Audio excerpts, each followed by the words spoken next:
Assalamualaikum kawan-kawan semuanya. Selamat datang di podcast Taman Tausiah Beriman.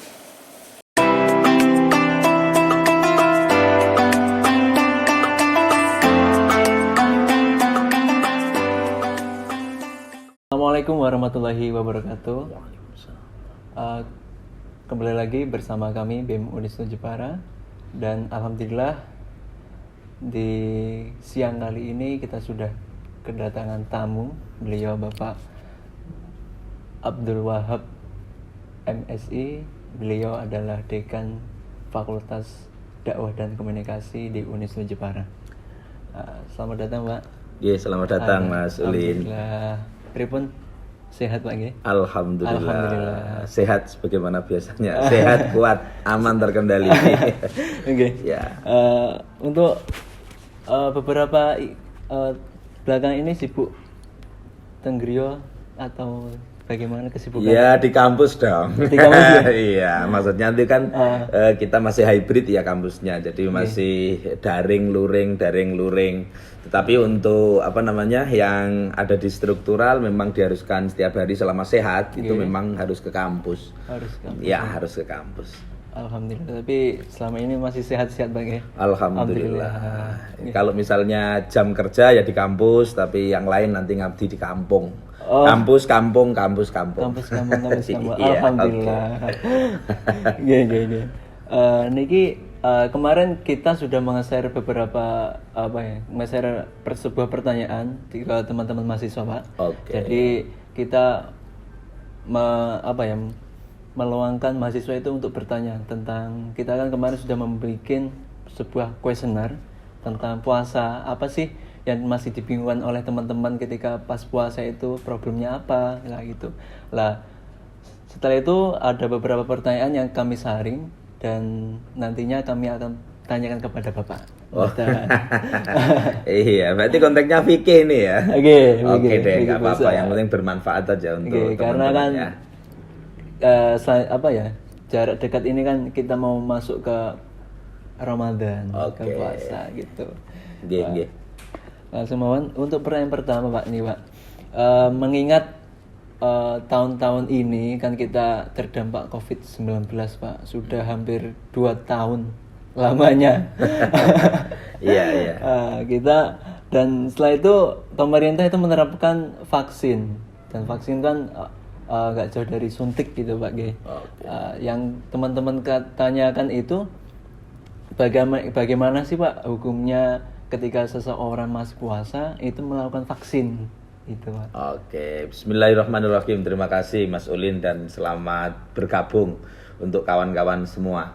Yang pertama tentu saya sampaikan apresiasi untuk BEM Unisnu Jepara yang sudah menginisiasi hal-hal yang sangat positif untuk umat, termasuk kita bincang-bincang. Bisa jadi bincang-bincang kita nanti tentang hukum fikih ya.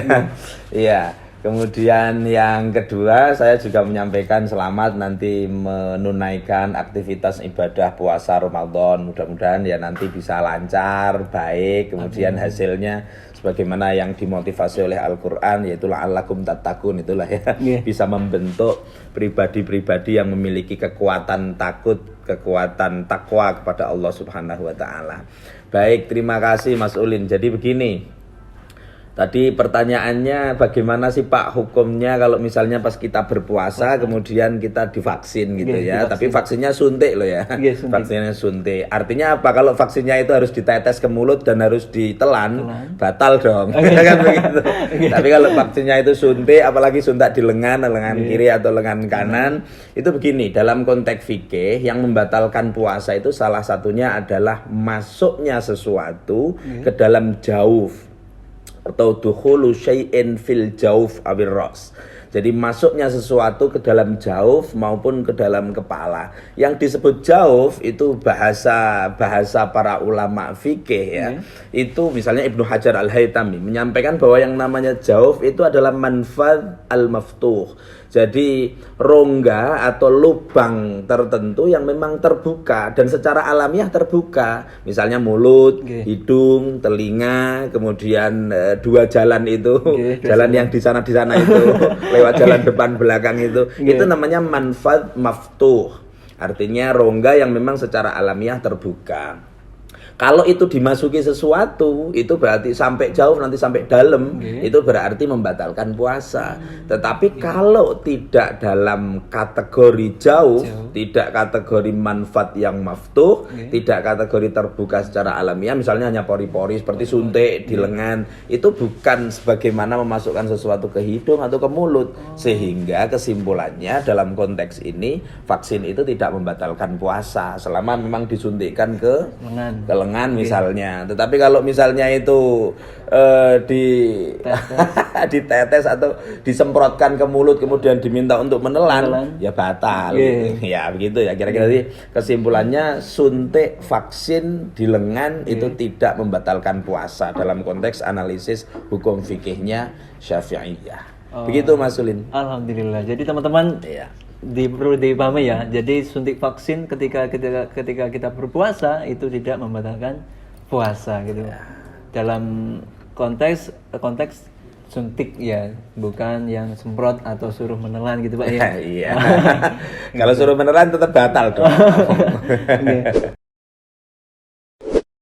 Kita tahu zaman sekarang itu zaman yang sangat enak sekali Pak. Jadi apapun kita bisa akses dari satu genggam, yaitu handphone. Iya. Jadi dari teman-teman juga ada salah satu pertanyaan nih Pak. Jadi ketika berpuasa pasti ketika kita membuka HP otomatis kita nggak sengaja melihat atau mendengar sesuatu yang mengandung maksiat itu Pak. Gitu. Apalagi sekarang banyak sih kayak di sosial media, di Facebook atau di IG, di TikTok itu kan banyak konten-konten yang bisa digolongkan itu konten-kontennya maksiat gitu Pak. Ya, yang jadi pertanyaan itu bagaimana sih Pak cara menjaga puasa kita dari hal-hal yang maksiat tersebut Pak? Iya, jadi memang begini ya. Yang pertama saya sampaikan bahwa ketika puasa itu memang ada dawuh yang disampaikan nanti setan-setan itu kan dibelenggu gitu. Bener, Pak. Kemudian pintu-pintu neraka itu dikunci, ditutup dan seterusnya. Tapi kemudian ada pertanyaan menarik, memang kenapa kok masih ada saja kemaksiatan misalnya kayak gitu ya. Itu sebenarnya pembahasannya menjadi panjang karena berbagai tafsir itu kemudian muncul. Ada yang mengatakan cuma sebagian saja yang dibelenggu setannya, yang lain ucul gitu ya. Ada yang kemudian itu pada prinsipnya itu orang-orang yang berpuasa dengan iman dan wahtisaban, dengan kekuatan iman dan memang mencari ridhonya Allah Subhanahu wa taala, itu orang-orang yang berpuasa itu memang dijaga oleh Allah biar dia itu bisa menjaga dirinya juga gitu ya. Nah, kemudian kembali kepada pertanyaan tadi, bagaimana kalau misalnya kita berpuasa, tapi kadang-kadang itu godaan di mana-mana gitu ya, termasuk kalau misalnya kita pegang HP, ada TikTok, mugel-mugel gitu ya, dan seterusnya. Itu kira-kira kayak apa gitu. Sebenarnya begini, memang motivasi agama di dalam hal berpuasa itu memang tidak hanya semata-mata imsak atau semata-mata kita menahan diri dari makan, minum, kemudian dari hubungan seksual. Tidak semata-mata itu. Makanya Imam Al-Ghazali itu kemudian membagi puasa itu menjadi beberapa gitu ya. Ada puasanya orang awam, ada puasanya orang khawas, ada puasanya orang yang khawasil khawas. Ada orang yang puasanya itu hanya mampu untuk menahan makan, minum dan juga jima, hubungan seksual. Ada yang kemudian dia itu tidak sebatas itu, tapi mampu menjaga jawarihnya, anggota tubuhnya dari berbagai hal, atau bahasanya apa ya, jawarihnya anggota tubuh jangan sampai melaksanakan hal-hal yang buruk, qabaih gitu, jangan sampai kayak gitu. Ada yang bahkan puasa itu sampai hatinya ikut dijaga. Jangan sampai dia terlena kepada selain Allah Subhanahu wa taala. Ya, kita sangat memahami ya posisi kita maksudnya. Nek kelas-kelas BEM kan mesti ini puasanya awam sih. Itulah kira-kira ya. Jadi ya kita memahami saja posisi kita. Jadi kalau misalnya tadi yang ditanya bagaimana kita menjaga, ya upayakan bahwa puasa itu memang zahiron wa batinan gitu ya. Jadi memang kita bisa menahan diri dari minum, makan, tidak melaksanakan hubungan seksual, atau kita menjaga jangan sampai melaksanakan hal-hal yang membatalkan puasa. Tetapi kita juga nek iso kalau bisa menjaga jawarih, atau anggota tubuh ini jangan sampai melaksanakan hal-hal yang memang dilarang. Nah, kalau bahasanya Mas Ulin tadi kemaksiatan, gitu ya. Ya, tapi cobaan semacam itu kan pasti ada. Upayakan saja. Makanya ya kita berpikir inilah ya, berpikir daripada maksudnya daripada kita itu sibuk lihat TikTok, mendingan sibuk membuka yang lain, misalnya itu yang lebih bermanfaat, misalnya artikel milik siapa kita baca, kira-kira kayak gitulah ya treatmentnya itu. Jadi kita berupaya memaksa diri untuk lebih berbuat yang bermanfaat daripada sekedar yang tadi akan mengganggu, karena memang ada etika batin di dalam berpuasa itu. Kalau bahasanya Imam Al-Ghazali itu ada syurutul batinah, ada etika atau syarat-syarat batin ketika kita harus menjalankan puasa. Jadi tidak hanya fisiknya, tidak hanya menahan makan minum, tetapi kemudian bagaimana menahan anggota badan, juga menahan hati, nek iso memang fokusnya untuk beribadah kepada Allah Subhanahu wa taala. Gitu Mas Ulin. Saya tuh pernah dengar, Pak. Jadi katanya tuh ketika kita misuh-misuh, ya kan, berkata kasar atau seperti yang Bapak katakan tadi, melihat sesuatu yang tidak semestinya dilihat, itu puasanya tidak batal, tapi yang batal itu malah pahalanya. Apakah benar, Pak? Iya, banyak sekali ulama yang berkomentar semacam itu. Makanya harus yang namanya ghibah itu dihindari, melihat hal-hal yang muharramat itu dihindari. Karena dalam etika puasa memang begitu. Jadi puasanya sih nggak batal dalam konteks fikih ya. Tetapi kan kita kadang-kadang kan mengatakan bahwa memang tidak cukup kita itu hanya berpegang pada fikihnya, tapi harus berpegang pada tasawufnya juga. Iya. Jadi secara fikih yang penting kamu sudah tidak makan, tidak minum, tidak melakukan hubungan seksual mulai dari fajar shodiq. Kalau bahasa NU-nya mulai dari imsak itu sampai nanti masuk waktu maghrib berbuka. Kalau itu tidak ada yang membatalkan puasa, ya nggak batal puasanya.